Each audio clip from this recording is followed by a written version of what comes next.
What's up, everybody? 500 years of European history, 9 units, 1 exam standing between you and a 5. Feeling buried? Good news. The College Board only tests a handful of big ideas per unit, and today we're hitting every single one of them fast. This is the ultimate AP Euro review, the Renaissance to the present, the whole course in one run. Stick with me to the very end, and I'll show you the single fastest way to lock all of this in before exam day. Let's get into it. Unit 1. The Renaissance and Exploration. Start in Italy, where wealthy city-states and Medici money fund humanism, the revival of Greek and Roman text that celebrates human potential. Machiavelli's The Prince teaches power as it really is. Then Gutenberg's printing press around 1450 spreads ideas at lightning speed. New monarchs centralize power, and Europe sets sail for God, gold, and glory. The payoff. The Columbian Exchange swaps crops, people, and deadly disease between two worlds, and a commercial revolution makes Europe rich. The arc? Europe turns outward.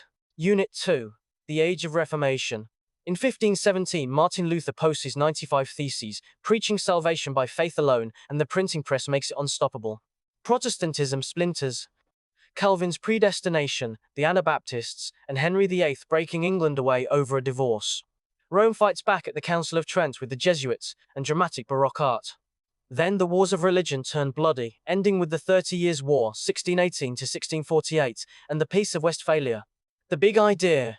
Religion stops driving politics, and the sovereign state takes over. Unit 3. 2 roads to power. Road 1. Absolutism. The ruler holds everything by divine right.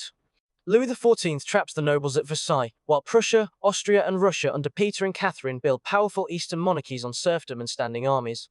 Road 2. Constitutionalism. Power shared and limited by law. England executes Charles I in 1649, then the Glorious Revolution of 1688, and the English Bill of Rights create constitutional monarchy. Add the Dutch Golden Age. One side concentrates power, the other checks it. Nail that split. Unit 4. The Revolution in Ideas. The scientific revolution rewrites the heavens. Copernicus puts the sun at the center, Galileo confirms it, and Newton ties it all together with universal gravitation in 1687, a universe ruled by knowable laws. Bacon and Descartes build the scientific method. Then the Enlightenment aims reason at society. Locke, Voltaire, Montesquieu, Rousseau, and Smith. Wollstonecraft and the Salons spread it through the public sphere. And enlightened absolutists like Frederick, Catherine, and Joseph reform from the top while keeping their crowns. Reason becomes the new authority. Unit 5. Revolution versus Reaction. France blows up in 1789. An unfair three-estate system, a bankrupt monarchy, and Enlightenment ideas collide. The Third Estate storms the Bastille and issues the Declaration of the Rights of Man. It radicalizes into a republic, the execution of Louis XVI, and Robespierre's Reign of Terror. Out of the chaos rises Napoleon, who spreads revolutionary law even as he crowns himself emperor, until Russia in 1812 and Waterloo in 1815 finish him. Then the Congress of Vienna restores conservative order, but the new ideas don't die. Unit 6. Industrialization. Britain goes first thanks to coal, capital, colonies, crops, and enclosure. The factory system, James Watt's steam engine, and railroads remake work, then spread east across the continent. Cities explode into crowded slums, then slowly reform. A new social order appears. The bourgeoisie who own the factories, the proletariat who work them.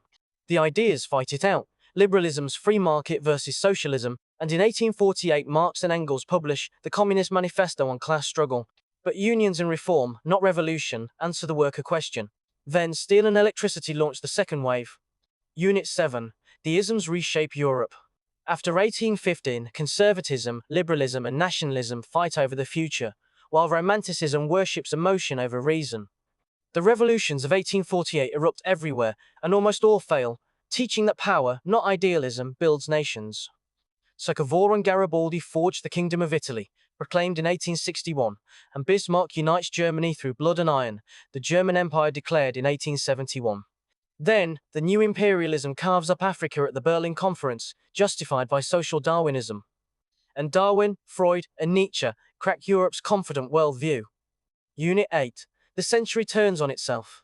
World War I erupts from the main causes, militarism, alliances, imperialism, nationalism, and becomes total war in the trenches. Russia cracks in 1917, and Lenin's Bolsheviks build the first communist state. The harsh Treaty of Versailles in 1919 humiliates Germany, and the Great Depression feeds fascism under Mussolini and Hitler, plus Stalin's terror in the USSR.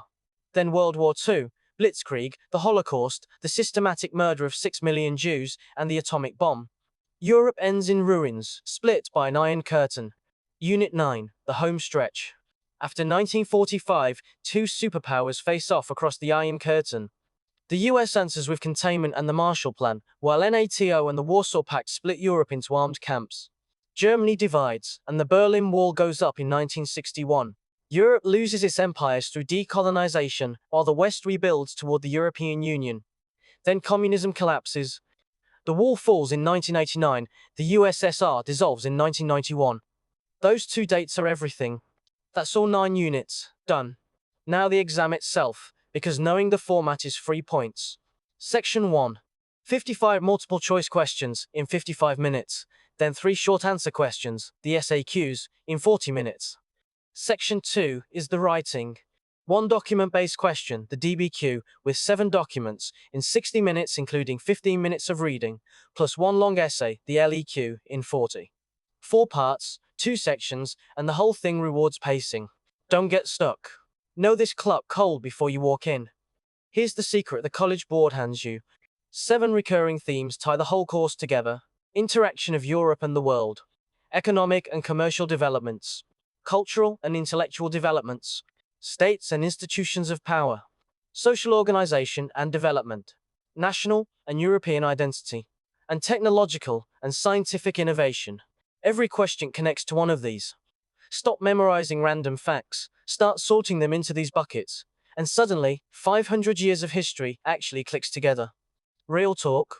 The multiple choice is winnable, but the exam is decided in the essays. The DBQ and LEQ are where students gain or lose the most points, and they follow a strict rubric. A defensible thesis, specific evidence, and historical reasoning like causation, comparison, and continuity and change. On the DBQ, you must use the documents and bring in your own outside evidence. Nail the formula, and you bank guaranteed points. I'm dropping a full writing guide where I break down exactly how to score every rubric point. Don't skip it. And that's the entire AP Euro course, all 9 units, the format, the 7 themes, and the essays. You just reviewed 500 years of history. But here's the truth I promised you. Watching is not the same as knowing. The single fastest way to lock this in is active practice, so head to AIM5 and practice every unit for free, with instant feedback on every question. Links below. Now go get that 5. You've got this.